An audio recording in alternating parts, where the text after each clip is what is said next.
Hey there, Lisa here from Denver Pilates Girl Studios, giving you 3 tips to help you with the Pilates 100 exercise if you suffer from neck pain.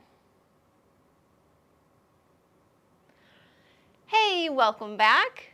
Let's go ahead and get started. So for the first tip I have for you is using a tea towel.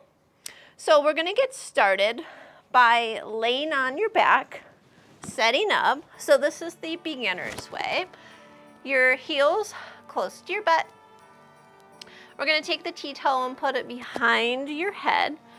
Bring your elbows in close. Get your spine in a neutral position so your pelvis is neutral. Curl up. Look at your belly. And let the weight of your head just be supported in the towel. Start by breathing in through the nose and exhaling through the nose. Again, in and out and releasing down. So you would continue that movement through 10 breath cycles, warming you up for the workout.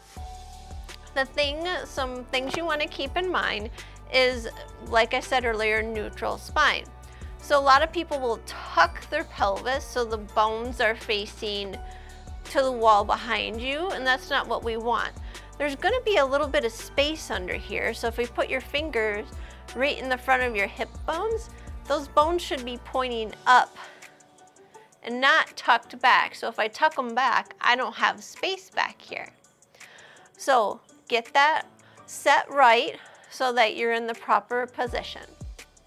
Okay, the second tip I have for you for the 100 is with your head down. Your hands are long, and when you're pumping your arms, a lot of times I see this, floppy arms. Making sure that your rib is connected to your scapula. When you pump your arms, it's one smooth line. All your fingers are together and you're reaching forward. Now let's begin. Inhaling and exhaling. And in and out. And I'm going to stop there. So that will give you another modification you can use. Think of it as training wheels. So use that modification for as long as you need, and then eventually it's going to be time to take off the training wheels. So that way your neck and your shoulders and your core gets a lot stronger. Here's my third tip. Using a stability ball. Now this one happens to be 55 centimeters. It doesn't need to be any bigger. Depending on your height, a lot of times people will buy 65 centimeters if you happen to be over 6 foot. However, that's going to make the ball too high for your legs.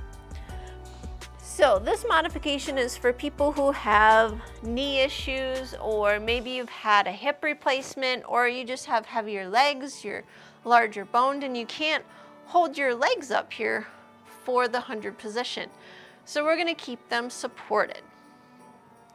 You have the option, if you have the neck issue, to leave your head down, push your heels down a little bit into that ball, find that neutral spine so we're not tucking, those bones are up, and begin our 100. Inhaling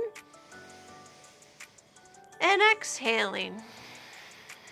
Once again, I'm not flopping my arms around, it's one long line of energy. Inhaling and exhaling.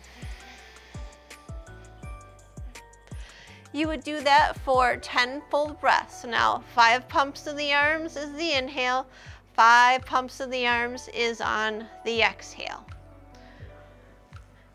And those are your tips for the 100 exercise. Now we use a variety of tools here in the studio for beginner clients. I'll usually have a ball, or I'll use a towel, or we'll have some different foam wedges to help keep your head up and supported. while you're learning the system. Now, as you learn, I take away those training wheels, so to speak, so my clients get a lot stronger.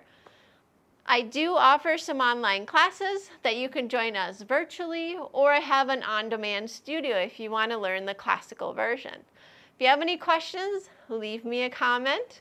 Until next time, have a great rest of your day. Bye.